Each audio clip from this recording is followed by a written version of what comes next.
Setups, Payoffs, and Reversals, the podcast companion to the book Setups, Payoffs, and Reversals, From Lethal Weapon to Play Dirty, the films of Shane Black.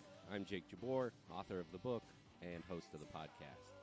I ask my friends to come on and talk about the films of Shane Black.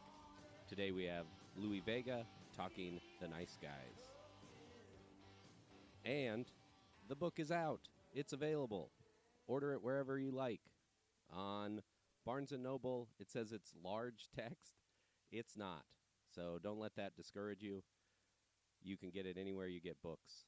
And I'm really proud of it. So I hope you'll check it out. And I hope you enjoy this episode. Thanks so much. Welcome to Setups, Payoffs, and Reversals, the podcast companion to the book Setups, Payoffs, and Reversals, the films of Shane Black. I wrote the book. I'm Jake Jabor. I'm hosting the podcast, and I'm talking about the films of Shane Black with friends.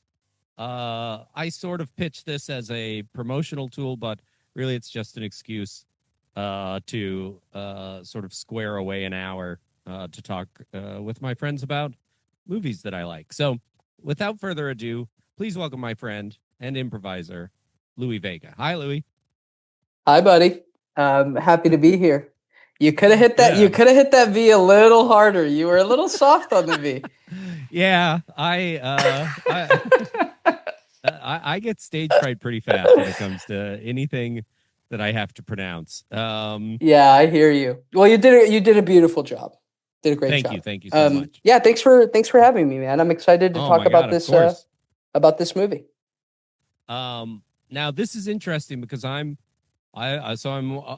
I've basically gotten to the contemporary. Yeah. I guess they're all sort of contemporary, but the later works of Shane Black.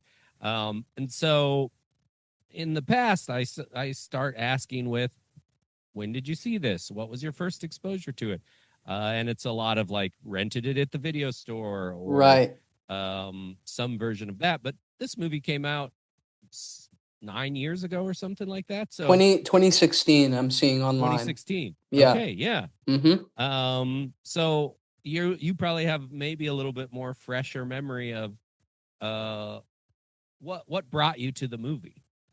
How'd you arrive at seeing it? Yeah. Well, I'll say I watched it, on VOD, I'm sure. Like I watched it somewhere at home. I definitely was not watching it in the theater at this time in 2016. I don't think I saw it then. I saw it probably honestly maybe like 2019, 2020 around that time. I was watching a lot of movies, especially as the pandemic started. I was watching a lot of movies. Oh yeah. Like I'm sure a lot of people were, but yeah, so probably like late 2010s, I was watching this movie. I just came across it by happenstance, was not familiar with Shane Black like at all as a director name. Okay. You know what I mean? And then Yeah. looking at his filmography and, I sort of was like, oh shit, yeah, I've seen a bunch of movies that this guy's either written for or like directed, whatever. I love that. Yeah. That seems to be a lot of people's experience, whether they saw Lethal Weapon Right. first, but that is like people see a movie and then they clock that it's him, and then they go back and they go, oh, yeah, he's done these movies. Yeah. It's like finding out maybe like a rap producer or something where you're like, man, yeah, totally. This Pharrell makes great beats, and then you look back and you're like, oh, he's been doing it for a while. Wow, boy, this Mr. Pharrell's got a career ahead of him. Yeah, totally. What was your experience watching coming across the movie? I was a Shane Black fan at this point, so I was pretty. 2016 was like right kind of in that. Oh, I'd been in Los Angeles for, 7 years at that point. So I'd sort of been like, inundated with like the movie culture, in Los Angeles, where it's like, oh, there's billboards and you get a little bit more of like bus stops and things like that. So there I think I was maybe on IMDb or whatever, and I saw the trailer, and I wasn't quite at the like. There's a new Shane Black movie coming out, but it was, oh, a Shane Black movie is here, and I think I walked down to the ArcLight and saw it by myself. Like I was amped to see it. I would do that a lot at that period. That was like when I was still teaching. And so my weeks were kind of just like Monday through Friday teaching school.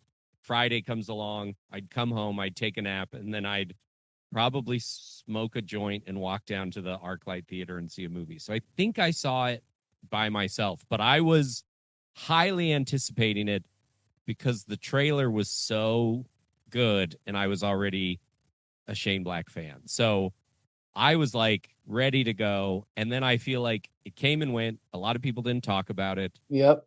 And I think the pandemic helped it quite a bit. Yep. And I think the fact that there's a movie called The Other Guys helped it sort of. Like, I think they were both on Netflix at one point, and so people were like, what's that comedy movie, something guys? Oh, I think it's The Nice Guys. Right. The Other Guys got a huge rollout, even though I don't think it's very good, but it was like Adam McKay and Will Ferrell and Mark Wahlberg.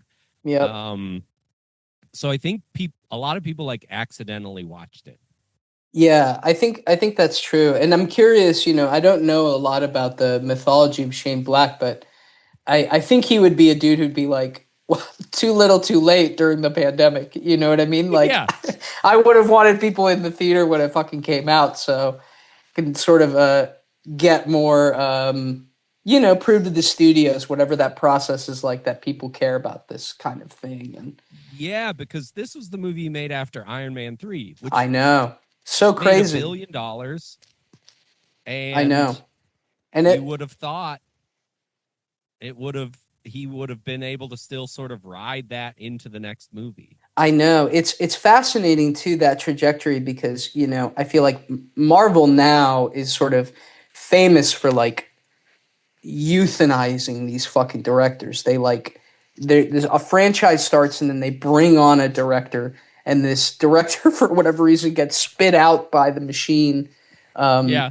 And in some cases is worse off. In some cases is like Coogler is a great example of somebody who's like totally like bucked the trend. But like, unfortunately, I think like people like Edgar Wright, I don't know what he went through. I have not enjoyed like an Edgar Wright movie in a little bit, but something happened to him when he got in the Marvel machine. I forget what movie. I think he was supposed to do Quantum Mania.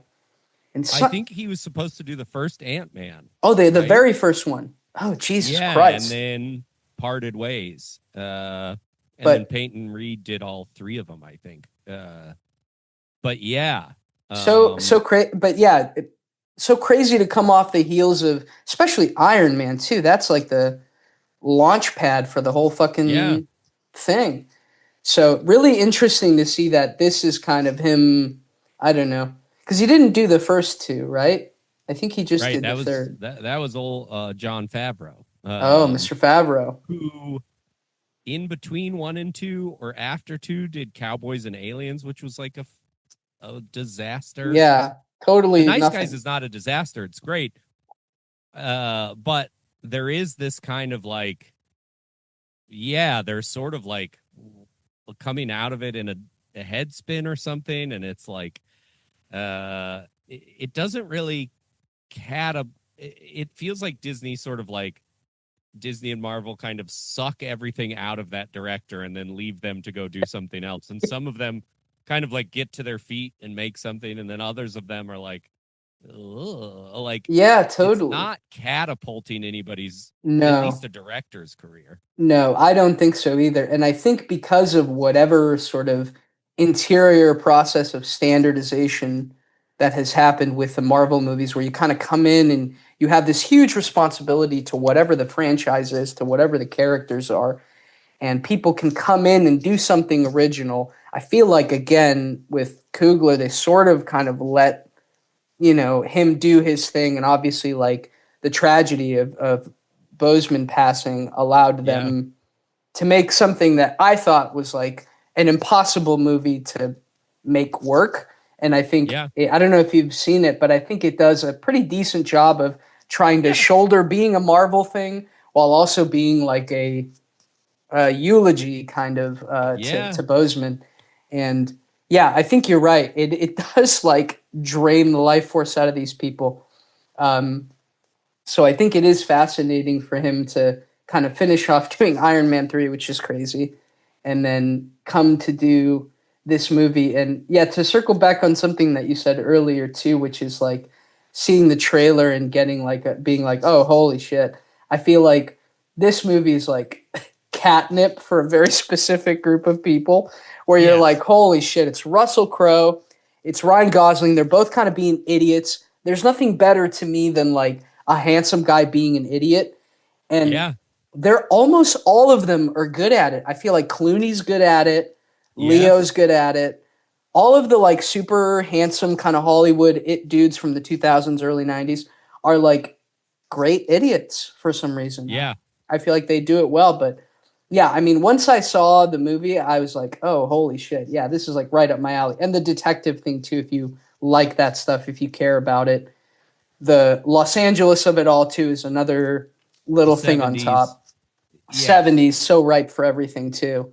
Um, Yeah, that handsome guy playing an idiot thing. I've thought about that. I think Brad Pitt does it well. Another guy. Oh my God, Burn After Reading, Yeah, that's what I yeah, incredible. same. And I think there's a little bit of like they're handsome and have been treated well by people, and it has boosted their ego and their confidence to sort of an impenetrable place where it's like, I'll look like an asshole, like I'll look like an idiot, like it's not going to wear off on me. Are you kidding me? Right, And I right. think sometimes you get actors who are like in that tier of like they're not super handsome. They're sort of like yeah, in the right role, I'm kind of like a leading man, and it's like, but I'm not going to play an idiot because that I might don't need stick. any help getting there. I'm already sort of maybe gonna be Yes, yeah, cast in I that could role. easily be cast as and they never have to fear of being typecast as like, oh no, I'm going to be stuck playing an idiot. It's like, Totally. no, you can the moment you want do La La Land and save jazz or whatever. That's right. That's the point of that movie, right? He's saving Hmm. jazz. It's a white guy saving jazz. Yeah, Yeah, that yeah. sounds right. Um, yeah. Okay, so you watched it VOD, and then yeah, when I asked people what movies they wanted to do, you were like, I'd love to do The Nice Guys. So what what made you say that? Like what got you to that point? Yeah, I think because of the things that we just talked about, it is catnip for me. This kind of thing about like I'm obsessed with detective stories. I think you maybe know this about me, but I love Columbo, and this is I not do like know a that about you. yeah, yeah. I'm a huge Columbo head, and this does not have the Columbo structure, which I like, which is a Columbo is a why done it. So you see what happens at the top. He like the show shows you what's happening. But I think in a different way too. And I'd be curious to hear your opinion about the rest of Shane's movies if this follows that or not. But this is also sort of bucking a kind of gumshoe trend. There's stuff in here that's of that ilk, but I think that like the level to which Gosling in particular is such an idiot is played for crazy effect. Yeah. So there's a lot of stuff I like about it. The detective aspect of it, I like Crow a lot. I like Gosling a lot. The cast I really like a lot. I feel like it's kind of weirdly stacked. There are these people in these roles. Fuck, Keith David is like in there Yeah. getting the shit kicked out of him. I'm like, he's Yeah. like a badass, and he's getting worked over by Crow. Um, and then 70s too. I Yeah. 70s LA. I feel like LA has such an interesting history, but in particular 70s LA. It's like when Inherent Vice was set. Like Pynchon, Thomas Pynchon Hmm. writes a lot of stuff from around that time, and I think it's a place that I would have liked to have seen, Yeah. particularly like Santa Monica and Venice, because I feel like they were shittier than they are now, and kind of probably a more interesting place to be. But there's a lot of aspects about the movie that I was like, oh man, this is like, yeah, almost made it in a lab for me. And the fact that it's a comedy too, and there's a lot of like funny stuff in it, obviously. So yeah, it sounds like it's like, oh, this is a like if I had been like, I'm just going to do a movie podcast, you might have picked this one anyways. Like it's sort of it's got all the stuff you like. Yeah, it's got all the things I like for sure. Yeah. Yeah. Um, yeah. I mean, yeah, you'd be hard pressed for me to disagree with any of those points. Like, I think in terms of the mystery part of it, and I think this is something that I noticed sort of looking at all these kind of in back to back is like most of Shane Black's movies, I can't really tell you what the plot is. I can now, but Right. I would see most of them on multiple viewings.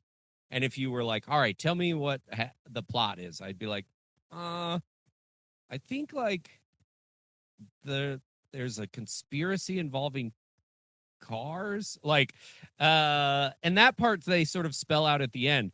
But at the beginning, I can even remember Margaret Qualley wasn't a household name, No. and you're sort of getting all these scenes back to back where you're seeing these guys, you're seeing Crow and Gosling like talking to these different people, and you're in a classroom, and it's like Amelia's missing, but you also watched Misty Mountains, and the aunt is looking for Misty Mountains.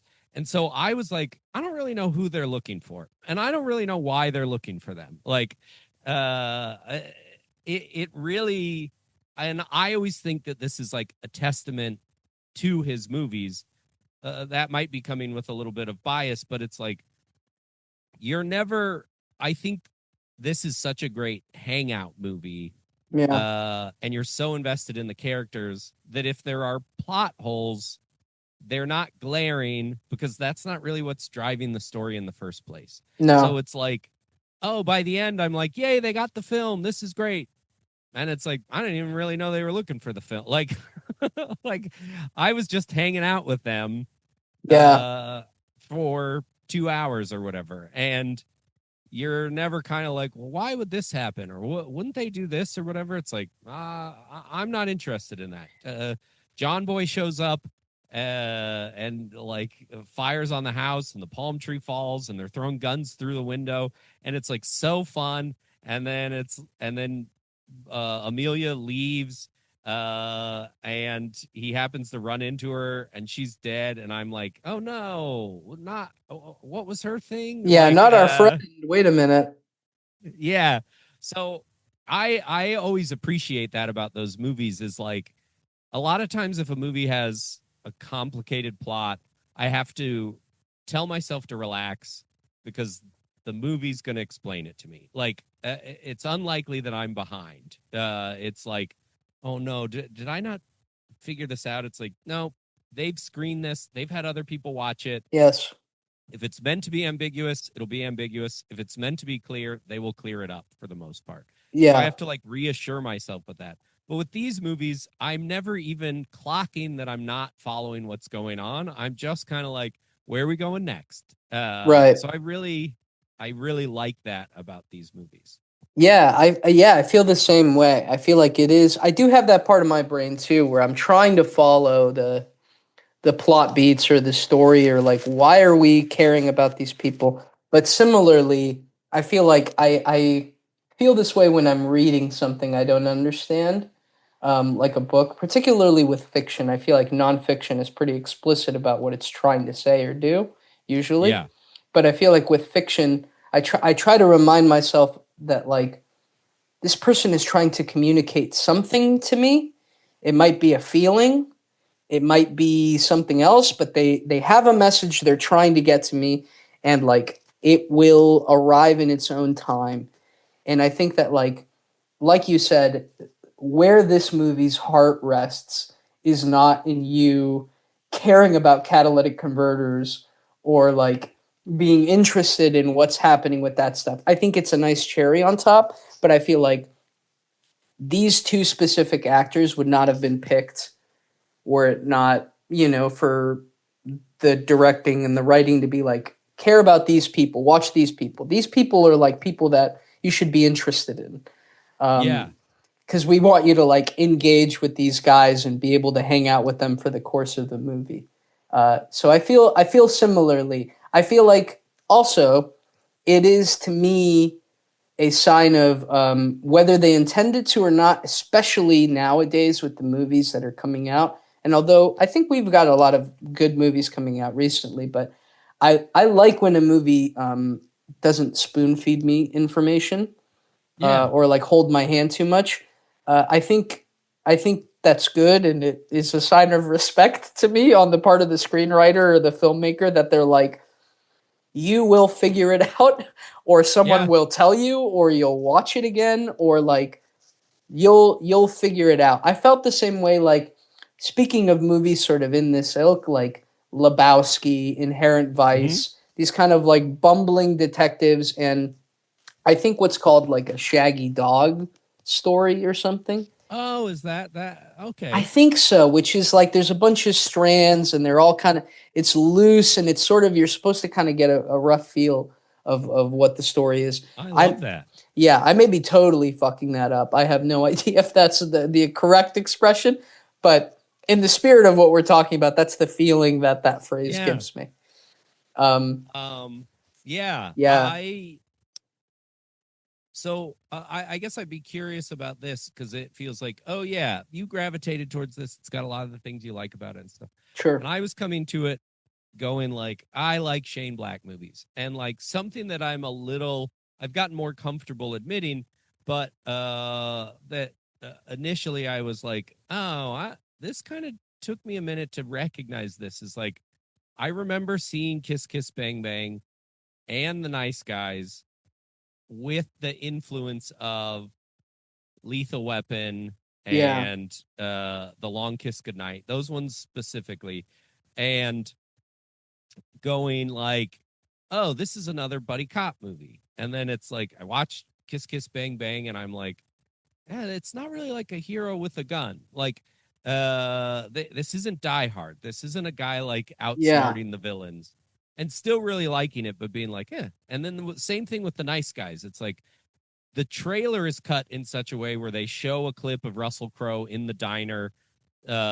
beating the shit out of that guy. Oh yeah. Uh and they show like people shooting guns and you're like led to kind of believe that like this is going to be two guys who have recently been badasses in movies or have Right. a reputation for it going around kicking ass. Right. And I think I digested the whole movie, loved it, and was like, oh, it's not quite that. And then rewatches and sort of going through the filmography, it's like,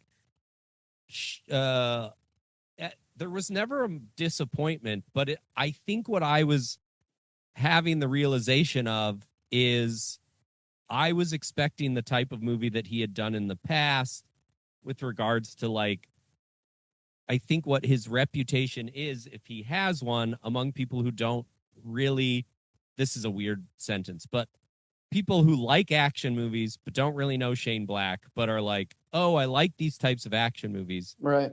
Or I don't like that genre, so I'm not going to watch Kiss Kiss Bang Bang or I'm not going to watch The Nice Guys because I don't need to see two guys running around shooting people. And you watch it and you're like, it's not really that. Like Yeah. it's especially The Nice Guys is like Russell Crowe uh kills one guy and then at the end of the movie he lets the other bad guy go, right? Like and everybody else who dies kind of dies by accident. Unless the bad guy does it. Like our heroes really never intentionally uh kill anybody. But No. everything about the movie on its surface suggests like even at the start of it it's like yeah he's a detective and the other guy's a bruiser and they're gonna go do this thing and you watch it and it's like Keith David dies because he fell off the roof like like they throw a jacket with a bunch of grenades in it on one of the bad guys and he blows up like even the big bads don't die at the end of this movie. It's a really kind of like soft, sort of like, I think what you're saying is like, what is the uh um Eli Gould, The Long Goodbye, or is it the is that what it's Um, called?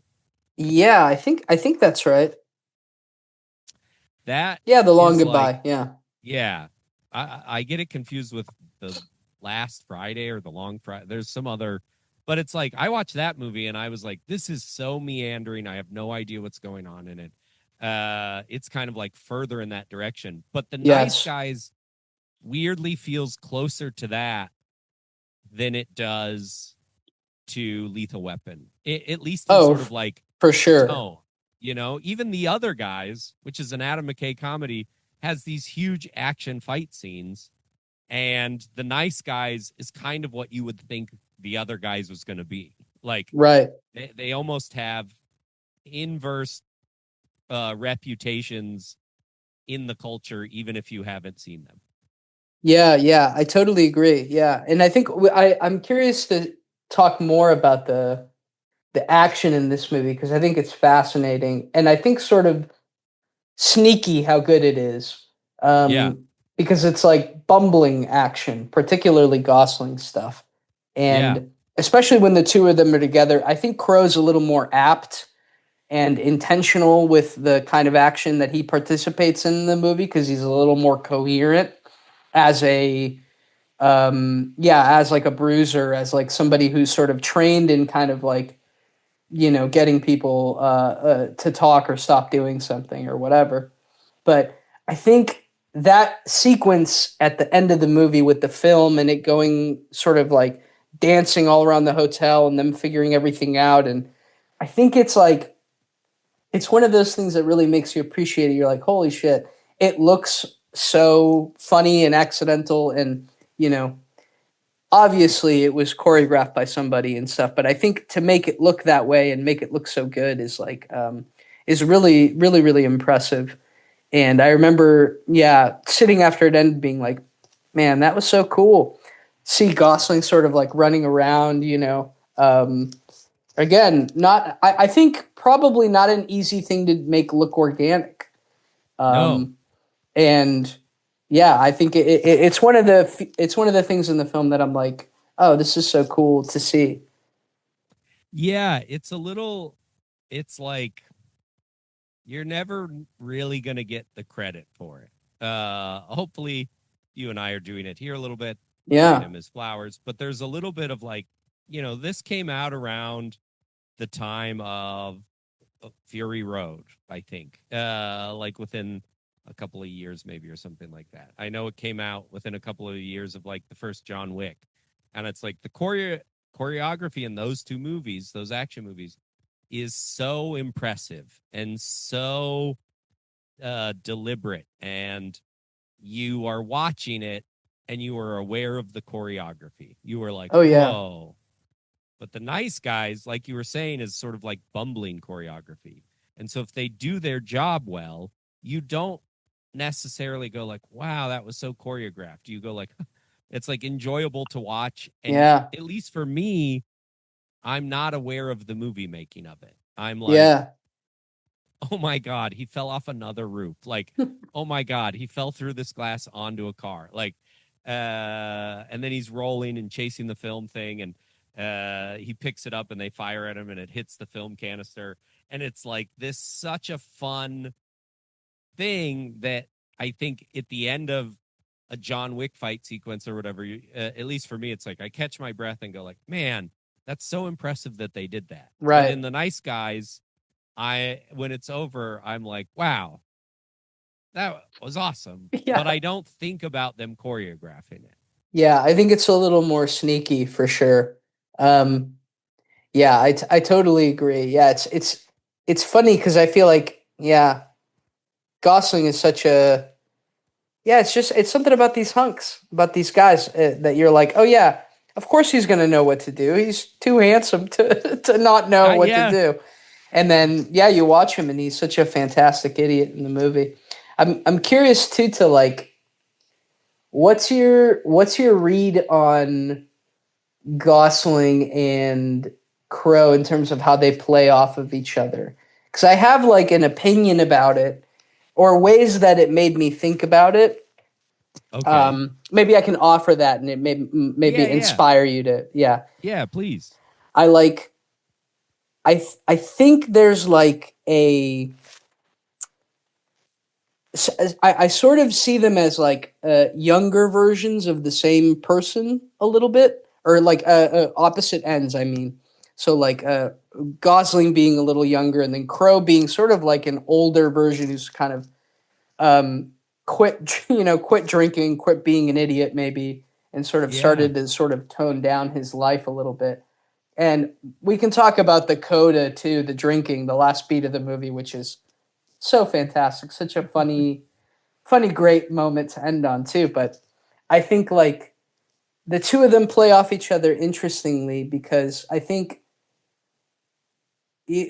both of them are tender people, and it's clear that Gosling is going through hurt. Right, his like wife has like Yeah. passed away. What did she pass away in the fire that like got their house? Yeah, Right, like a true like Manchester by the Sea tragedy. tragedy. Yeah. Like he can't smell. She said she could always smell gas, and I think the house went up. Yes. Oh, It's like t- terrible. I It's know. so awful. So brutal. Yeah, I think, and clearly the drinking himself into oblivion is like tied to that. And yeah, I just find him like a fascinating dude who's like kind of going through it, still cares about his daughter, and still sort of like figuring stuff out. But I think were it not for his daughter, Holly, who I think is another very interesting character in terms of the movie, and in my opinion, kind of where the heart of the movie rests, or Absolutely. the most tender parts of the movie. I think Holly carries those things. But yeah, and then Crow being a little more jaded and sort of like seen it all, um, reasonably. One of these dudes who I think is awesome when they're like reasonable. You know that moment where he starts tossing the fish out, Blueface, Yep. and he's like, "I understand why you had to come in here and kick my shit around, and I get that, but now you're starting to like dip a toe over the line." I think that those moments are so great, and they have such good chemistry. The two of them, Crow and Gosling, together, sort of Yeah. complement each other in good and bad ways. I think bring out each other's like good and bad habits, but yeah, obviously two huge actors as well, so there's a lot of baggage there, a little bit. Yeah. But yeah, I'm curious of your read on those two guys in I particular. okay, so I didn't have that read. I love that read. I have uh I wrote a novel a couple of years ago that this is so interesting that that's your read because I'm going to try and lay all this out in a way that makes sense. But I wrote a novel a couple of years ago that I started as a feature, and then I was like, nah, maybe there's more story to this. So then I wrote it as a pilot, but I was like, I can't fit everything I want in the pilot. So then I was like, I'm just going to try and write this and see if I can write a whole book.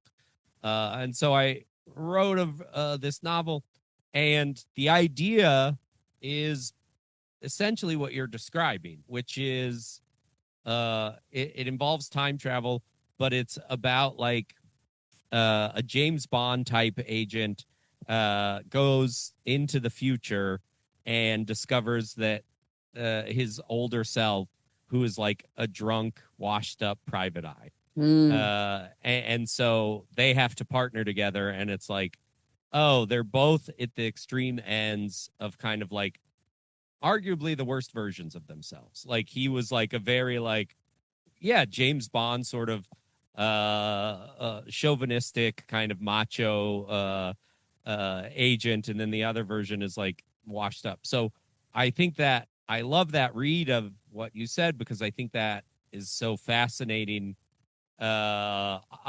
Fascinating because like I was interested in that idea of like sometimes at bars or parties or whatever, I'll be like, do you think you would get along better with a 17-year-old today or you when you were 17? Like, Mm. where do you feel like, and a lot of people are like, oh my God, me at 17 would be the worst. So that idea always fascinates me.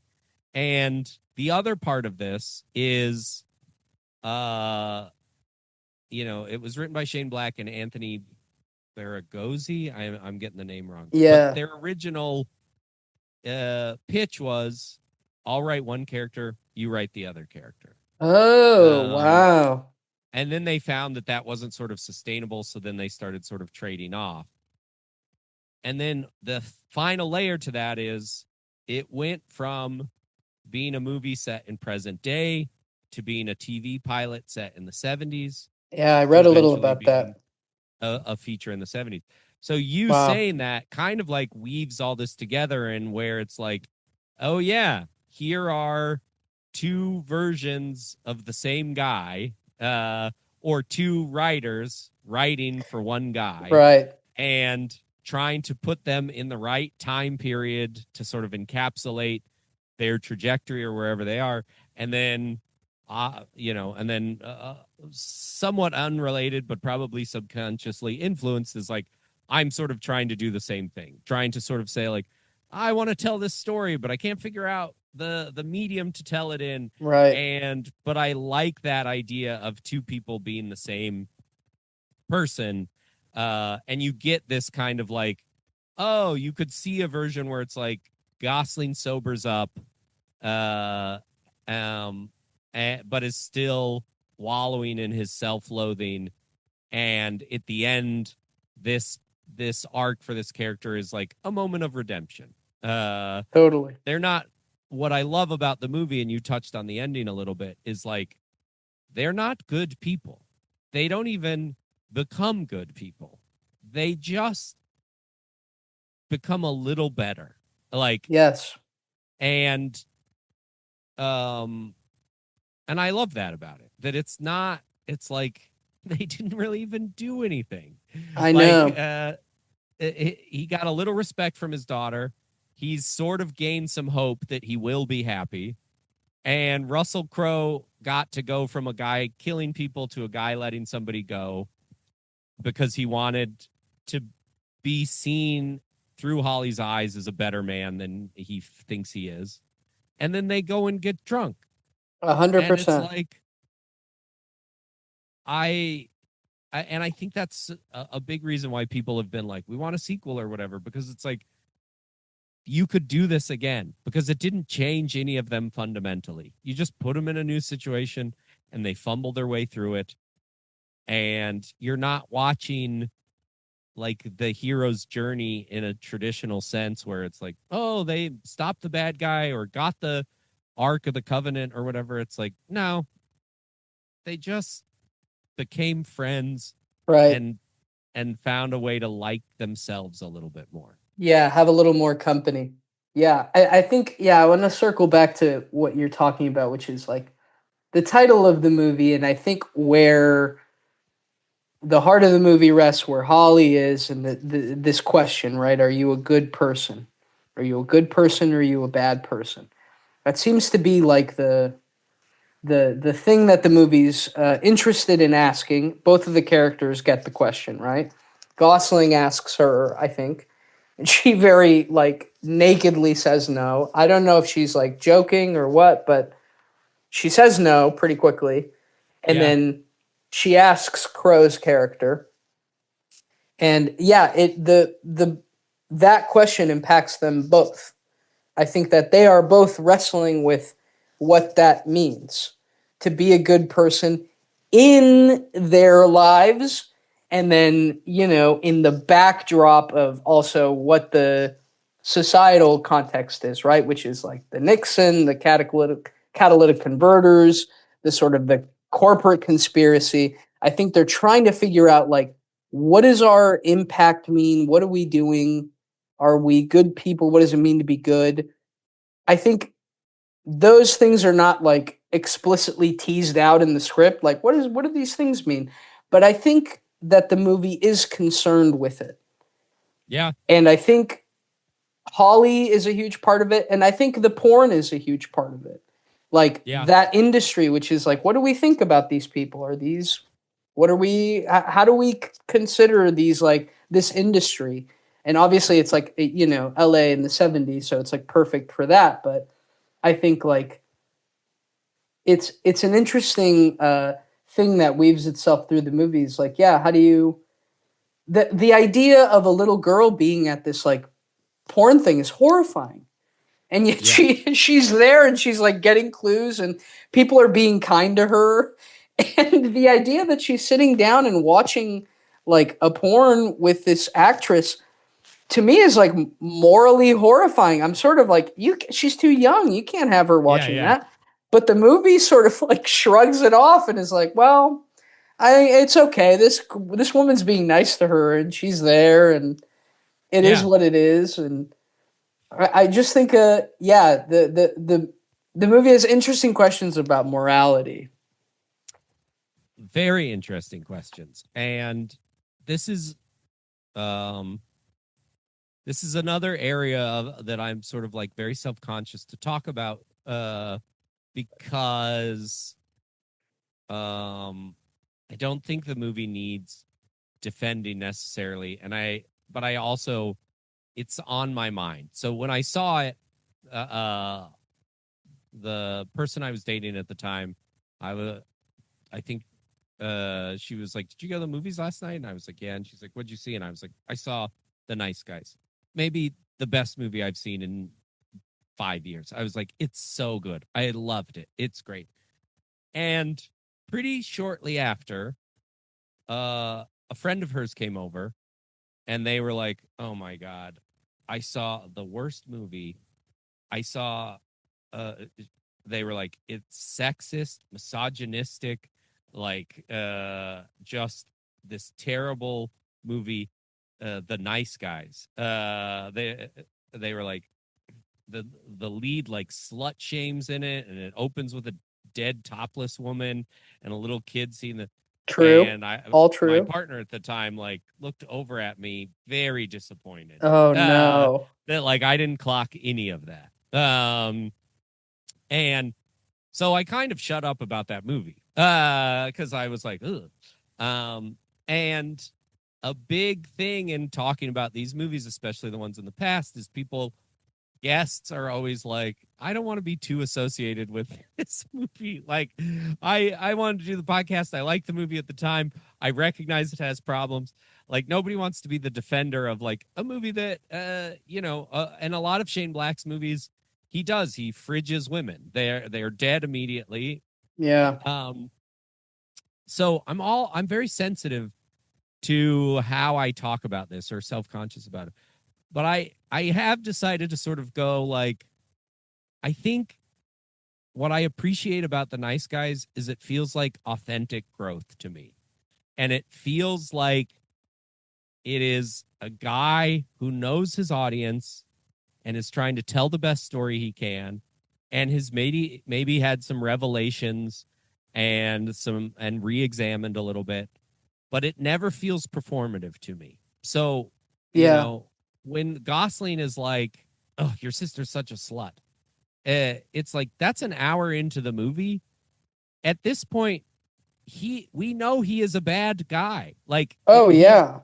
he's very handsome and got great comedic timing and charming, but it's like his daughter tells him straight to his face, "You're a bad person." So, you're an hour into the movie. If you're like, it's like, no, he's not He's not a a good good guy. person saying it. Yeah.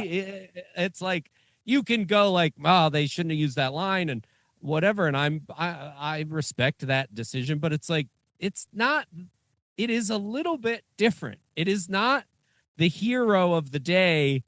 It's not like Steven Seagal grabbing the woman and kissing her at the end of the movie or whatever. It's like, this guy's he's not a morally good person.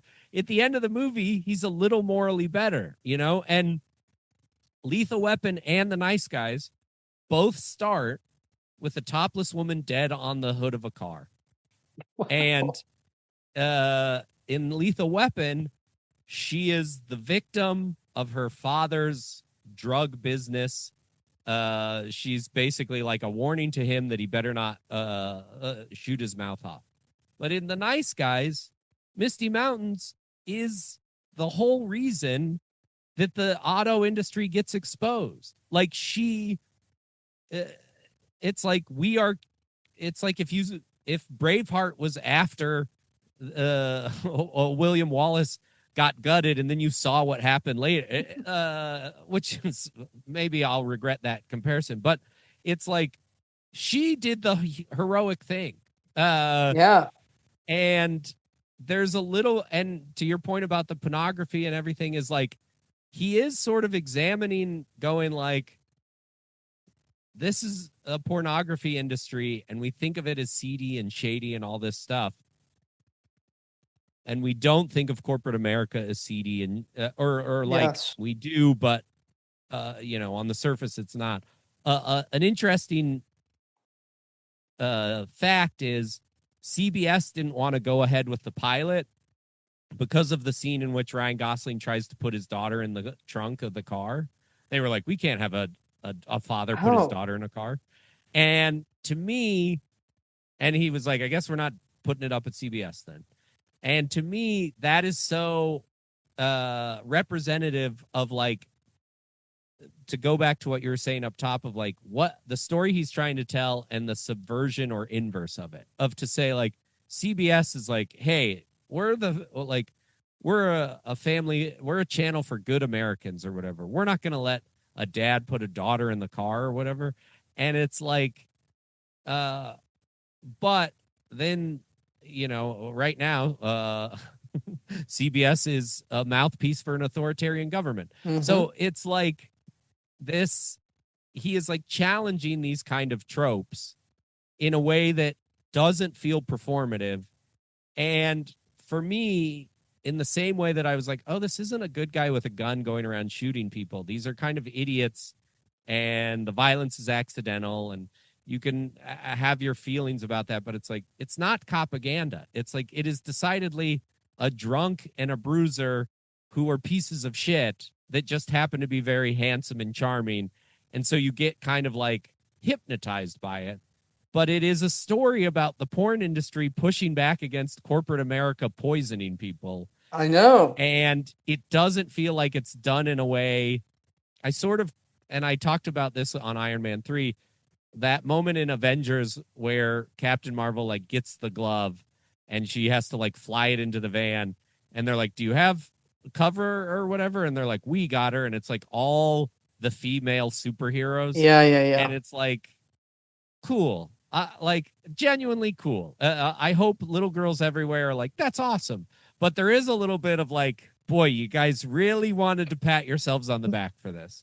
And so that's why I feel a little self-conscious making this sort of or having this take or point of view, because it's like, I'm not looking for him to get patted on the back, but I do think that there is something sort of understated about how he approaches telling stories that is like, look, yeah, I used women as plot points and didn't give them depth or anything like that. But after 20 years of making movies, I think I'm doing a little bit better job of it, or at least a job that maybe he feels better about. Like, at the very least, I think you can see a hint of regret in the way the stories were told and an attempt to tell them slightly better, which is essentially what the plot of The Nice Guys is Russell Crowe killing a guy, lying to a young kid about it, then not killing a guy because the young kid is watching. Right. And it's like, that doesn't make him a good person. It just makes him a little less bad of a person. Totally. Yeah, I think that those are realistic shifts. Yeah, it is fascinating what you're talking about though, and that read of the movie. I haven't spoken to a lot of people about The Nice Guy, so I'd be very curious to see what their read of that stuff is, because yeah, I mean, there's not a lot of. I mean, I will say Holly is I think she's the heart of the movie. She's like the most um got the most emotion and seems like the most put together person in the movie uh Yes. by a long stretch. Caroline just got here. Oh, hey. possibly if it gets picked up on the mic. Louis says, "Hey, hey." I don't know if you could hear that, but Caroline says hi. No, I didn't hear that, but hello. And then she said, "Shane Black, yay." Shane Black, yeah, hey, that's true. That's true. Um, And she just said, "Not just for boys." So there you go. oh, not just for boys. Yeah, yeah, I think so too. I'd like to think so. Yeah. Um, wow, I'm curious to. Yeah, I mean, not the podcast. I'll listen to your thoughts about Iron Man 3, or I'll take it off air. But I'm curious to hear what you had to say about that one too. But yeah, Yeah. it is. Yeah. Go ahead. What were you saying? No, no. I mean, my point was wrapping up, but it is interesting. I haven't. I want to go back and see more of his movies. Like for example, like and I'm this way. I have a lot of blind spots. So like I've never seen Kiss Kiss Bang Bang, Oh, okay. which is and I love RDJ too, and that's like Yeah. the RDJ relaunch, right? That's the rebrand. Right. He like Yeah. came back on Kiss Kiss Bang Bang. Yeah. Um, so I want to check that out. Um, but I'm curious to see how this movie is situated because it is a later thing that he's done, playing in an arena and in a sandbox that he likes to play in. Yeah. And so I'm curious to how it is situated in the rest of his work. But yeah, it reminds me of too that's sort of like the adult film industry, which I guess is the maybe more appropriate name for like the porn Yes. industry. I feel like Yeah. adult film or adult entertainment. But the you've seen Lebowski, right? Yeah. That has a similar thing, right? Like the Jackie Treehorn, he's also making Yeah. adult films. I wonder what the obsession is. It must be something related to the seediness of it, and it seems like an easy thing to flip to maybe like have your expectation for those kinds of folks, whatever the public perception is, and then to have them be real people, which they are obviously. Like the Yeah. woman who's like sitting down watching the film with her is like treating her like an adult, Yeah. and it allows her to. Although doesn't she? She gets her caught up with the other person though, doesn't she? Maybe That's a different that's a woman. different A woman. Yeah, different yeah, yeah. woman Not the comes and same woman says, she's like, watching in the film. yeah. Um, but yeah, yeah. The sort of to nod to the name of the podcast. The sort of the reversals or whatever it Yeah. is you think about the industry, and then it sort of like flips it on its head a little bit. Well, and here's I was thinking about this. I haven't looked at Lebowski through this lens, but I was thinking about Boogie Nights a little bit. Oh, sure. And I think sometimes the adult film industry is sort of the like placeholder or the surrogate for Hollywood in a way Mm. that so the it humanizes the adult film industry, which we look down on, but all the stuff that they sort of make disparaging about the adult film industry and how it's represented in those movies feels like a one-to-one comp to Hollywood. So there's a little bit of like, oh, they went to this adult film stars or film directors party in the Nice Guys or whatever, and it's like there are topless women who are posing and they get confused for Tables for literal yeah, furniture. Yeah. for furniture. So there's a little bit of this kind of like, oh, people are props. And I think that translates over, right? And I think the scene you're talking about is really interesting because it's like, yeah, she's like showing her and she's like, this is me, I'm in this movie, like, and that like humanizes it in a little way.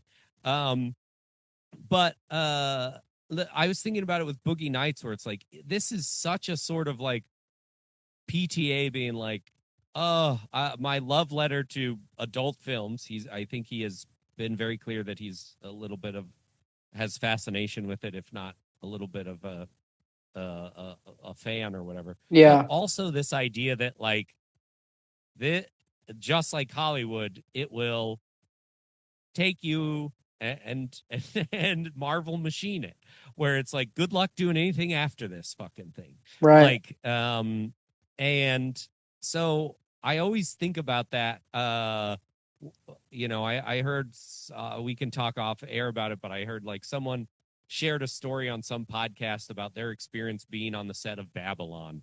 And it was like, it Oh was way wow. worse than any experience I'd had on the set of an adult film. Because they're an adult film star who was like a background actor or whatever. Right. And it does feel like there's a little bit of like, I'm making a movie in Hollywood and I'm not going to complain about that, but I can sort of use, like Hollywood's stepchild, the adult film industry that's just over the hill, to sort of point out like, these people with the money don't give a shit about you. They're going to put you in their movie, make a lot of money, and then when there's no interest in you, they're not going to use you again. And I think Shane Black's depiction of the industry in this is like, it's flashy and it's fun and it's all this kind of stuff. But everything bad that is happening is coming down from the United States government and the auto Correct. industry.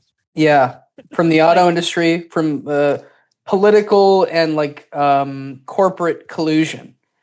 yeah, And yeah, and the adult and the movie that ends up being like the watershed sort of moment is like a subversive, sort of radical act, because I think the movie is like depicting the collusion, right?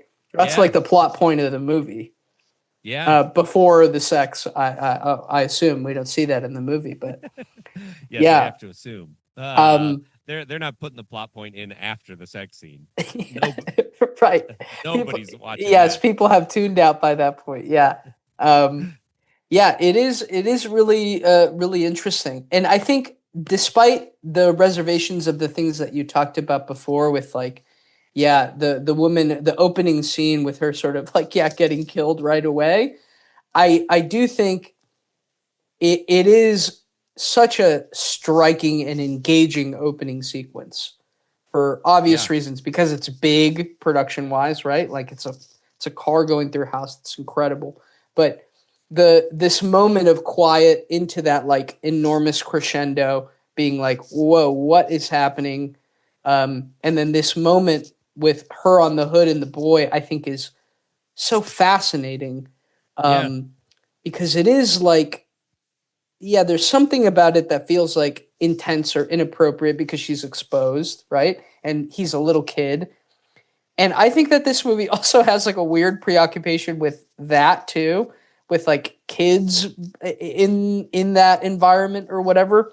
I'm thinking about the famous cameo, that kid who's offering for them to see his dick for $20, which I think is so funny. And that kid's cameo is great. I think it's a really funny moment, but it does make you think like there is some sort of like connection between like, is it okay that these things are coexisting? Because yeah, they are, especially now with the the fucking internet, they are. But I think it is interesting that they're like, yeah, they're constant. They're in similar setups. They're in similar scenes. They're like, I don't know. They're like alongside each other. Um, yeah, and the movie's like, is this okay? I don't think so. Um, but it's played for laughs too. To be yeah. fair, yeah, Um, yeah. Most of his movies have some sort of child element to them, and he tends to do it better than most. And I do think it is kind of a reminder that like, almost like a, not to pull you out of the movie, but to go like, uh, like if we are suspending our disbelief and sort of saying like, these movies, this is a story that happened in this world. The children element to me are always a little bit of like, and they don't happen in a vacuum. Like, right. there are people impacted by what's happening.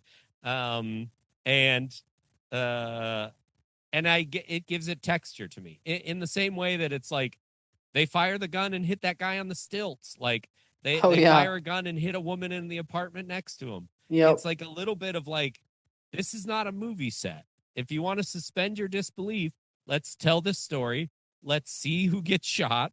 Let's see who is around when the bad things happen. It's not just adults running around a playground. And I don't think there's a statement behind it other than like, it always makes me feel like every time that woman in the apartment gets shot and the guy on the stilts gets shot, I go like, oh, like I'm like, you didn't have to do that. But I think I enjoy that reaction of like, yeah, it's not just bad guys getting killed.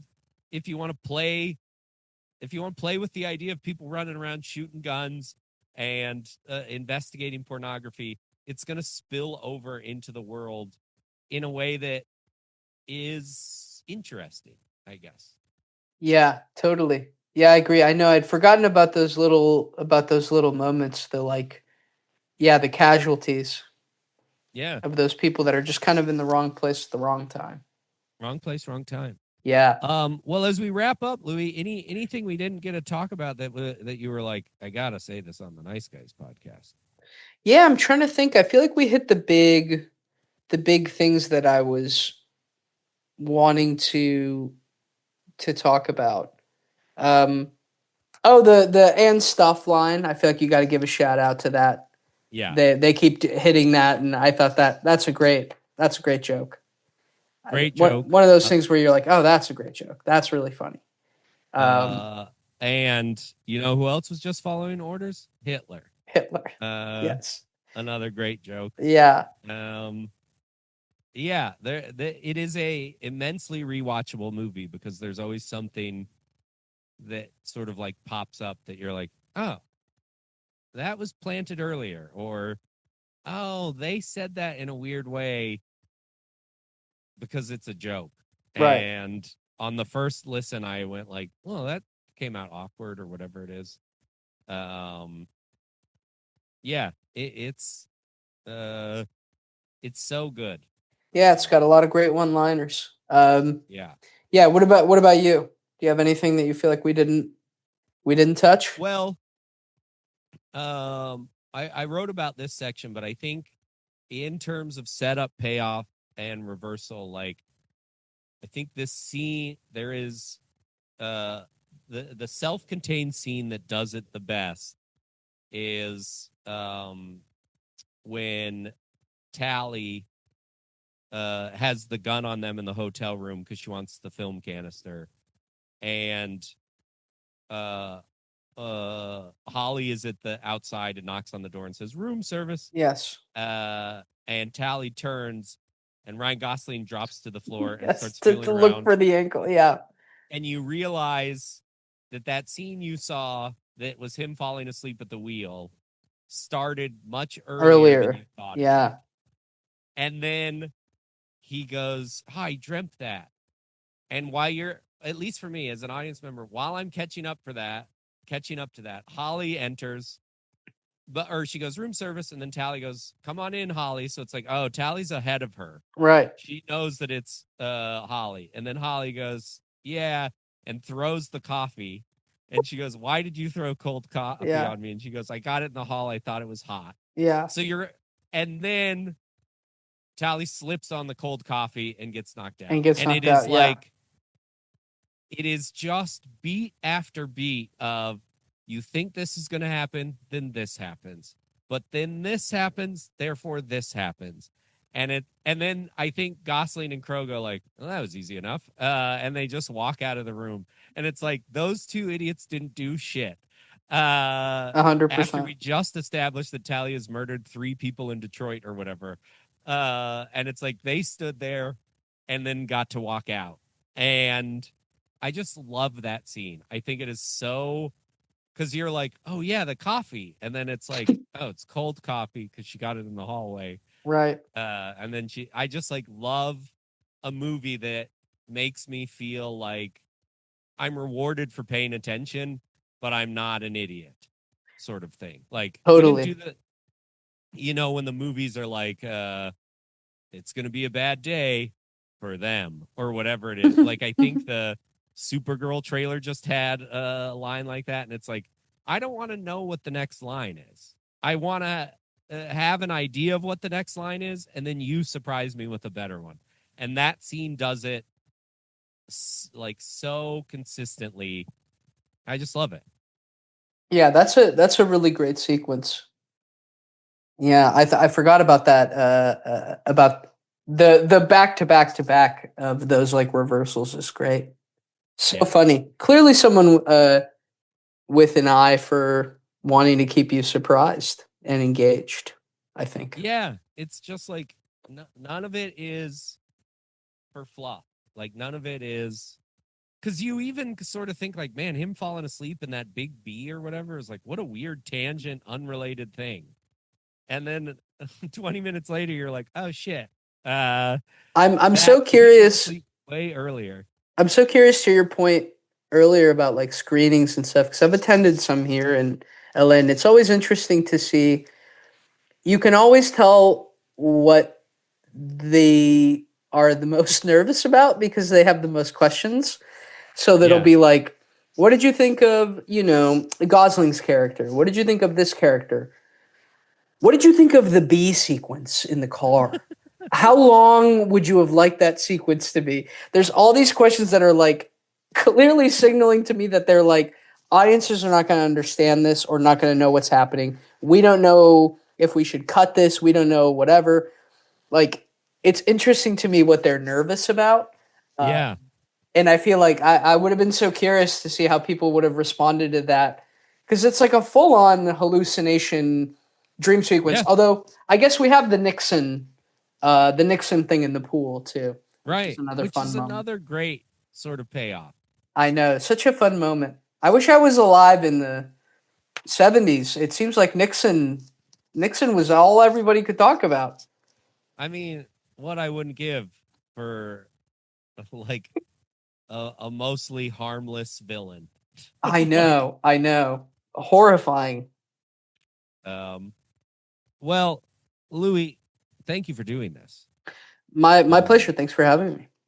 I say this after every episode, so it's gonna feel cliche, but I really have tried to keep these to an hour when in reality I could have done this for 3 hours. Oh my God, yeah. Um, I feel like we scratched the surface, so I really appreciate it. Anything you want to plug? Uh, your local library. Go to your library. Yes. Yeah, Hell yeah. there's free Please go to your movies. local library. There's Uh, what? Movies. Canopy. If you can Oh get that yeah. with a subscription library card, and you I can have get a bunch of Canopy and free I have movies. Hoopla. Hoopla's great. Okay. Yeah, but yeah, go to your library. Love it. Um, all right. This has been setups, payoffs, and reversals with Louis Vega and Jake Jabor. Thanks for listening. Pick up my book on my website or wherever you get books. I'll probably do an outro anyways. Thanks so much. Okay, that was Louis Vega talking the nice guys with me, Jake Jabor. You already know that because you listened to it. Check out your local library for setups, payoffs, and reversals. The book should be there. And any other library needs. Libraries are great. That's all I have. The book's available. This podcast has been a blast. And I appreciate you for listening. Thanks.